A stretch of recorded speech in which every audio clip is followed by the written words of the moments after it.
রোজাদার ব্যক্তির জন্য আল্লাহ তাআলা দুইটা খুশিকে নির্ধারণ করেছেন। নাম্বার 1 খুশি হচ্ছে ইফতারির খুশি। কিসের খুশি? ইফতারির খুশি। ইফতারি যখন আমরা খেতে বসি, অল দ্য ডে লং আমরা খুবই থ্রাস্টি থাকি, খুব তৃষ্ণার্ত আমরা থাকি।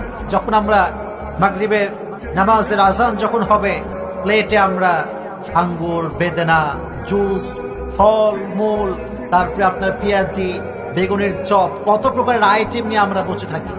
কিন্তু মুসলমান চাইলে আজানের পূর্বে খাইতে পারে কি পারে না? পারে, কিন্তু খায় না কেন? আল্লাহকে ভয় করে।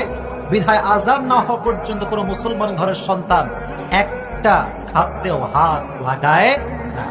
তো ওই সময় সারাটা দিন আপনি ক্ষুধার্ত অবস্থায় আছেন, যখন আপনি ইফতার সামনে নিয়ে বসেন, এই এক ঢোক পানি যখন আপনি পান করেন, ভেতরে একটা খুশি লাগে কি লাগে না?